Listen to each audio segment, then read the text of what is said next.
Well met, Vizle.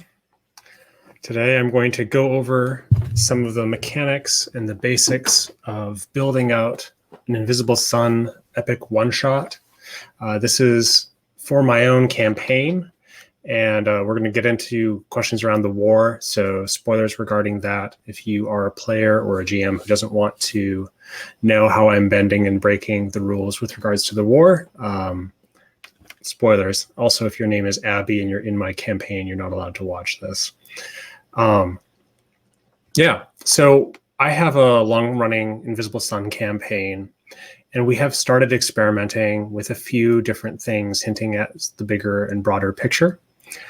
There's a couple things that I'm doing with this that are particularly significant, one of which is that in my metaphysics, the different suns actually occur at different times in the history of the universe. They travel through history at variable rates. And the explanation I gave was that the universe has a cycle of Big Bang to Big Crunch. And the idea is that all of the suns kind of get thrown from creation and then get sucked back in, but some of the suns get thrown farther than others. And so the traveling between the suns is in fact a sort of time travel. And so one of the big changes that I've made from the canon has been, in the canon, the gray sun is the gray of the false, and the indigo sun is the gray of the true. For me, the gray sun is the sun of the true, and the indigo sun is more the sun of beauty. I borrowed this idea from some other GMs like Salanday. But the explanation for that, like why would you think it's false, is because for indigo, the war has already happened. But for gray, the war hasn't happened yet. And so the escape to gray is in effect the escape to the past. One of my players, her name is Winstead, has already encountered a modality of herself, although she hasn't realized that that's what it was. She's about to encounter a character that she has history with. They are currently traveling in the night side of green, and I want to have them bump into each other. But I need to set up that backstory first. And the challenge is that the encounter was with yet another modality of herself during the war. So it's a war buddies dynamic, but it's a war buddies with an alternate, like a parallel universe version of yourself. So we're setting up for a battle scene, and I started writing down just ideas and different media that I felt really got at this idea. And so the sense of this is a doomed fight. The battle for Serenity Valley in the first episode of Firefly comes to mind. So does the ending of Rebel One. The idea here is only potentially only one of the NPCs survives, and not the player character one, because this modality may not exist anymore. And so the past that they shared isn't a shared past with the version. I've been using the term modality a bunch without really defining it. Generally speaking, just think of it as like a parallel universe version of yourself, which also gives some freedom for, what happens to this character doesn't necessarily matter to the character that's in the present, in the main campaign that we're running with. And it also allows for a little bit of experimentation where you can say, well, I chose this particular order or this particular forte. What if we tweak it around a little bit? What if we mess with that? So we're doing all of the above. I had a player character named Aaron from a very brief campaign that ended up falling apart due to player scheduling. But Aaron was my attempt at making a badass Vance. I mean, Vances are typically considered pretty bookish. It's the order that is, they have their own university, they have classes, they have a fairly rigid and regimented structure. But to my vision, so she has the forte of Brandish's battle magic, and really had this idea of sort of a heavy metal, persona with her. And so I kind of have taken that idea and said, well, the most the most strongly that this would have been expressed would have been during the war. She's going to have been a witch captain, going to have been, there's some temporal fun for you. She will have been a witch captain during the war and would have led a small group fiercely into battle. And the idea is that this battle is what we're going to enact. And that's what we're going to have fall apart. Now, one secret that gets raised is that the weapons used in the war utilize time, memory, and personality, as well as the more conventional destruction and fire. So while this is intended to be a very epic battle, the kind of scale, something like Descent into Avernus or Mad Max Fury Road, at the same time, there's going to be a surreal aspect to this where it's not just going to be big explosives. Also leaning into the weird like heavy metal vibe of it, I started like putting on a bit of a playlist. My go-to song for this has been Prong's Snap Your Finger, Snap Your Neck, which I feel like captures the vibe really, really well. But I'm going to have the player suggest a genre association for this modality of herself. And, maybe we'll lean into like a goth or death metal or something like that for her. And going with that, there was a fantastic video game, maybe a decade ago, called Brutal Legend that Jack Black really drove. And it was a ridiculous fantasy rock and roll thing with headbangers attacking and guys with giant speaker stacks and stuff like that. But I'm thinking of going whole hog into the rock and roll, heavy metal, power metal, fantasy trope type thing. Mashing that up, though, with one of my favorite series of all time and a strong inspirational lodestone for me with Invisible Son has been The Invisibles by Grant Morrison. And in The Invisibles, there are all these different cells in the Invisible College there's always 5 members. And the initial plot where they discover Jack Frost is, they're replacing the 5th member that they had lost previously. And I liked that idea of the 5-person cell. It fits really well with the idea of maybe having one person from each order, including an apostate. And for representing the warfare, I feel like that's a really great team to work with. So that I started mapping out, well, if this parallels the Invisibles, who's the team? Who's King Mob? Who's Ragged Robin? Who's Boy or Lord Fanny or Jack Frost? And pretty quickly, Aaron fell into the King Mob territory, and Winstead, the player character, will fall into the Jack Frost territory. But then I have the 3 in the middle, the Ragged Robin, Boy, and Lord Fanny equivalents. And so I started basically jotting down ideas and finding associations for those as well. Writing down names, finding pictures. With Ragged Robin, I have a great record here. Let me pull up a screenshot of it.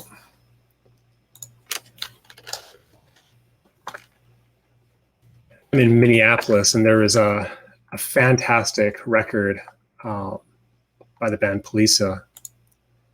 The record was called Shulamith, and the cover art for it is kind of remarkable. Let me find it here.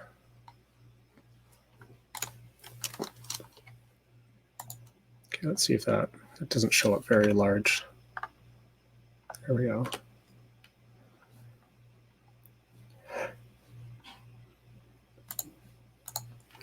So I decided to find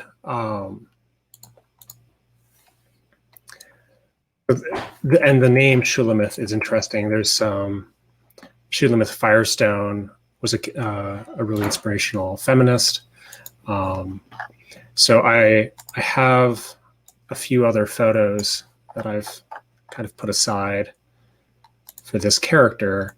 And this would be presumably the weaver or the maker of the group, forte to be determined. we're going to learn a little bit more about this character in a moment. But there is Ragged Robin. Here is the vocalist from Polisa, who I just have kind of as a placeholder. I find that things work best for me creatively if I have songs or colors or photos or other things like this. So it's basically just a scrapbook that I throw together of who is this character, what might they look and act like and talk like, how do they sound, because you're trying to get a feel for them a bit. The other couple, so Boy, we'll get some of the actual pictures here.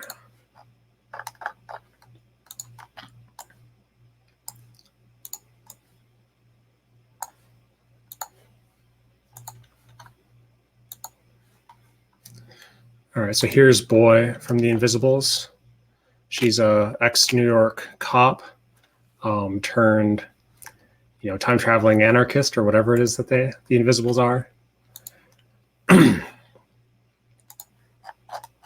Which I like the ex-cop dynamic. I actually have a friend who is a remarkable person and was previously a cop out in Oakland, and we were just having some fascinating discussions around the dynamics for why they were involved and why they left, and how, especially being a lesbian woman of color in a police department, how that dynamic plays out a little bit. Another piece of information that I'm trying to work backwards from is Aaron is going to be Aaron in this one shot, but in the present day campaign, Aaron is actually Lucerin. And at first I thought, well, maybe it was just a name change. But the more I played with the idea, I'm like, no, I think Luce was a person. And I think the present version of Aaron is actually a fusion of Luce and Aaron. So maybe at this point they were separate people, and maybe something terrible happens to Luce. Maybe this is the terrible thing that happens to Luce. And here's Lord Fanny from The Invisibles. And I've been watching Doom Patrol also for inspiration on HBO, and Morally Corrupt from the Danny Patrol episode is a fantastic character. And so those are both kind of associations that I have going through my head for Luce, who would be, if Shulamith is a weaver or a maker, then Luce would be the other one. And that gives us 5. So Aaron, Shulamith, Zaina is my placeholder name for an apostate, possibly a maker, the ex-cop, whatever that translates to, an invisible sun, Luce, and Winstead. So yeah, so I feel like I have a good bit of association going here. Time to flesh out some of these characters a little bit and figure out what the group dynamic is. Now, one of the things that I've done routinely, particularly for NPCs, has been pulling cards from the Soothe deck in ways to kind of highlight, get a sense of who the characters are. So I'm going to do that here. And one of the nice things with the Soothe deck is this is sortilege at its finest. This is a kind of aleatory experiment. So we're going to pull this, and this is going to be for, here's our first character on the list here, Shulamith. So Shulamith gets the doctor, and the doctor,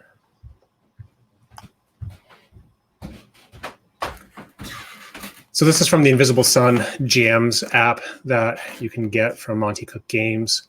And they have a little breakdown. They have some of the game mechanical things. They have a useful description and some divination. And the gist of it is that, the doctor helps, but there's a reason why that help is necessary, and that's not a good thing. So this is somebody who's able to bring healing, or bring at least a kind of EMT style response, reduce trauma, but they are only around where that trauma is present. You you only see them or you only call for them when things get really bad. And so there's a little bit of a ill omen aspect to them. And so that's Shulamith, which implies that, Shulamith is kind of a, maybe like an auxiliary party member.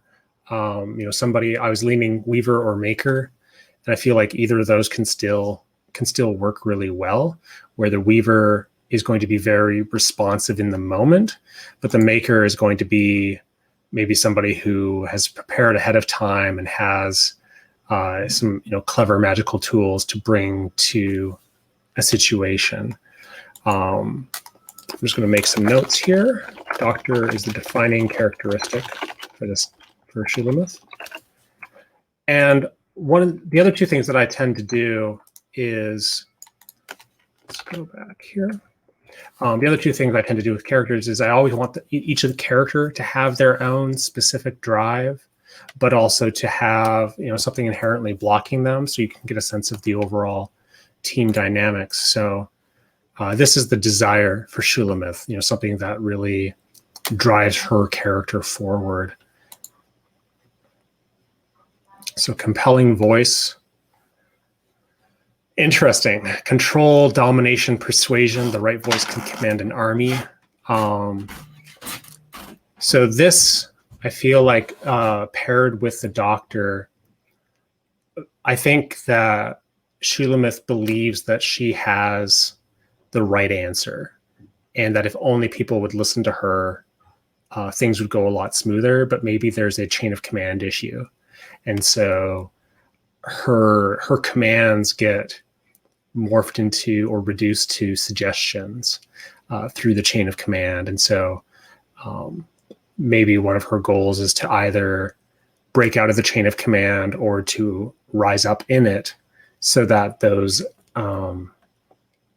these ideas and these solutions, she's coming in, she's trying to fix the broken thing, and is maybe being foiled. We'll find out what she's being foiled by, but I'll make a note here. Compelling voice and the desire. So this is what's blocking her. Interesting. An angel. So this is what's foiling her. Judgment, safety, assistance, no greater sense of goodness, someone coming to help, intervention. So the angel is what's preventing. So is this somebody else or is this her? It might actually be her. It might be something where what's blocking her ability to progress is the fact that as much as she wants to be able to issue commands and have them be followed, the Doctor's duty comes first. And there's never enough time outside of emergency mode to actually climb the chain of command. I'm going to keep to that provisionally here.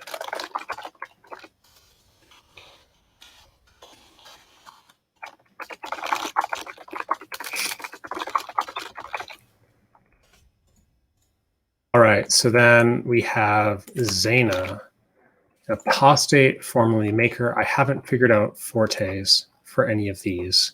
We have figured out Winstead's. So Winstead's present character is adored by the sea. And so we decided to kind of keep with that theme.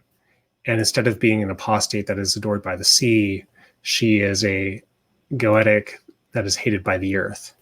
So there's it rhymes, but there isn't an exact correlation there. So for Zaina, let's see the defining characteristic here. We have a cat. This is one of my favorite pieces of art in the whole game. I love it. But solitude, curiosity, cleverness, and dexterity. Oh, that's great. For someone who, maybe they were an officer, maybe they were more of an investigator than an officer. Sometimes one must act alone to succeed. Oh, that's interesting. avoids danger that would otherwise have harmed them, finds a clever solution. So this is somebody who is, I like the cat analogy of, I'm not with you, we just happen to be here together. Kind of framing. So they're not a team player, but they're not like actively against the team. They're just incidentally with the team. All right, so this is the desire or the goal, the looming shade. And terror, doom, impending danger, unseen threats. A threat that comes from the unseen. A PC recognizing an impending threat. So that's really interesting in the context of a war, in the context of someone who's kind of aloof, who's investigative. They're seeing the writing on the wall before everybody else is. This might be a bit of a Cassandra issue where they're seeing what's going to happen. They might be trying to warn people or trying to prepare for that, but they're going to be stymied, and we'll find out how they get stymied. The conspirator. Upheaval, hidden agendas, and gossip. The conspirator keeps to the shadows. That's fascinating. Okay, so Zaina is investigative, but they're aloof. They're not really a team player in that sense. And as a result, they are prone to accusations and distrust. And this is actually maybe the fracturing of the group, where another member, or maybe someone else entirely, has cast aspersions that have undermined her ability to be seen as credulous in this. So what we should pay attention and figure out if we can see who this conspirator is.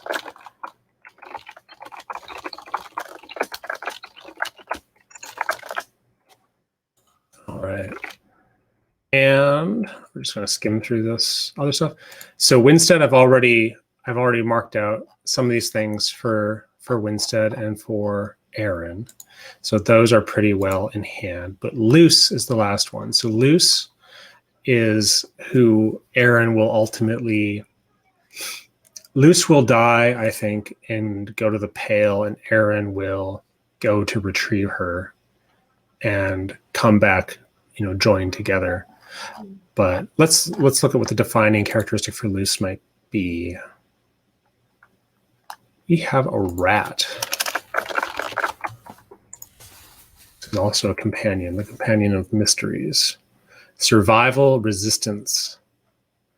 I like that. Keeping a low profile, a survivor of terrible disasters. Yeah, so the idea is, like rats and cockroaches survive the nuclear apocalypse. This is somebody who has weathered adversity, and maybe they keep their head down and then they come back. And come back not necessarily scarred for that. Okay, the desire, the forgotten prisoner. Okay, this is the feeling that something lost, injustice, that's something terrible happens.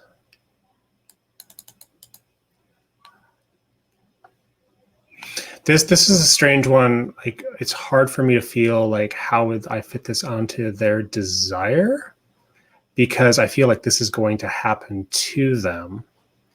I'll make a note for it here, but I might pull a different one for this, because I feel like this is more of like a fate pull than a desire pull. Let's see, Raven. Pulling a lot of companions today. The Raven, jealousy, sight, and trickery.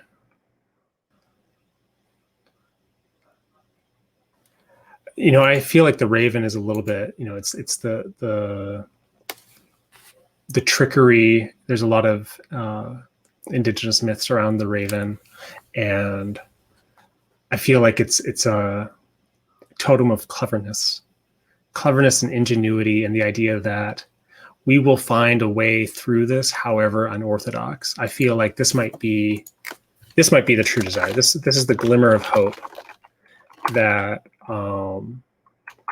that the war can end,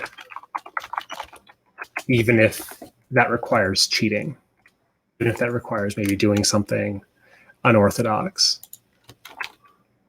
So what's the barrier to that? Mysterious rune. Haha, magic and mystery, wordless communication.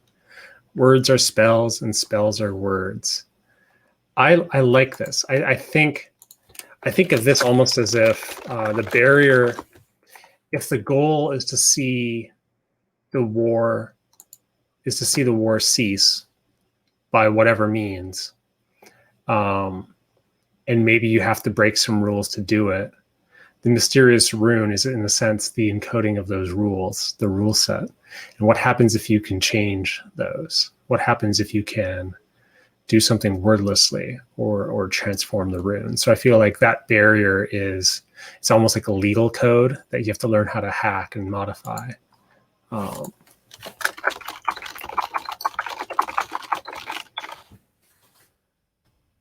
Okay, so we have a little bit of a team here. We have the witch captain Aaron, the Vance, Shulamith and Luce, makers or weavers. What do we feel like works the best for them? I think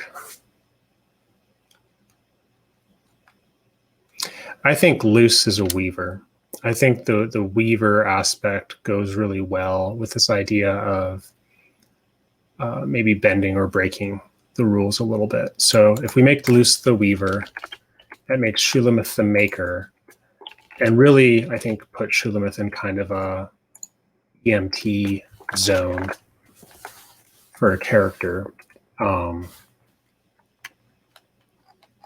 So then the next thing I've started taking notes on is going to be what is the location going to be for this? And I was really strongly preferring off of Indigo on one of the other suns, but a couple things are changing my mind on that. One of which is simply the fact that the ruined expanses are so evocative. In the game setting, the ruined expanses are more than half of Satyrine, and they're just these bombed out areas of the city. And that really speaks to me because I've actually seen two striking examples of this in my life. The first one was when I was living in Kuwait, and we went up to Faleka Island. This was years after the Gulf War, and even in 2005 or so, the island was just utterly abandoned. I mean, empty shell casings everywhere. The bank was shot to hell. There was people's vacation homes that had just been abandoned for, a decade and a half. It was a really surreal environment, just uncanny. And then the similar one was when I was in New Orleans post-Katrina doing cleanup work and driving through New Orleans, and there was entire suburbs that were bustling, and then the next suburb would be abandoned. And then a couple suburbs over, it was bustling again. And you had these weird spaces of life and activity. And that to me feels exactly like what Satyrine is you have the spaces that have been rebuilt and repopulated, and then you have the spaces that are still dicey and unclear. So I was originally thinking very strongly that this happened off Sun, and maybe something else does happen off Sun, but I think this scene, this situation needs to happen in Satyrine. And that actually works really well because we've established in game that Winstead started off in Gatesmith, which is a neighborhood we made in Fartown in one of the ruined expanses. Gatesmith is ruined right now. It needs to be rebuilt. That's one of the goals in the present. So playing out the destruction of Gatesmith feels really fascinating, and being able to get a sense of what actually happened here. What were the kinds of destruction that were wielded, and what types of ordnance were there? So I don't have a strong sense yet as to what kinds of enemies will be battled. The goal is to make this just an absurd, overpowered thing. I'm going to be moving all the characters up to, fairly high level actors, and then killing all of them except for Aaron. Just thinking ahead for the Aaron and Luce reunion, and then eventually Lucerin meeting the current modality of Winstead. But that's the very broad strokes of how I've begun the process of thinking about these things. So my next steps here, now that I've got a bit of a sense, I'm playing around with the like a name for the team. Maybe that's silly. I really like the Noctexan. There's a standalone RPG for the Noctexan Night Witches, just based off of the all-female USSR bomber teams that terrorized the Germans during World War II. And I also found shrikes, because shrikes as a bird are probably the most heavy metal of all birds, just impaling prey larger than themselves, which I feel like that also works really well. But I'm not really happy yet with any particular team name or how do they fit into the broader battle. The other big thing is, people have questions about the war and, this rising of the Vizsla versus the Angular Serpentine. And I'm happy to, I'd like to know some of the answers myself, but I'm happy to kind of leave things ambiguous to the players, that this might be a much more scoped battle. Like, it might be as simple as our city is being destroyed and we have banded together to not have our city be destroyed, even if we don't necessarily understand the broader fight that's happening in the other dimensions and on the other suns. And I feel like that's probably the most effective response, where this could be somewhat early on in the war, and you're dealing with the immediate effects of the destruction of your home, the destruction of the place that you live.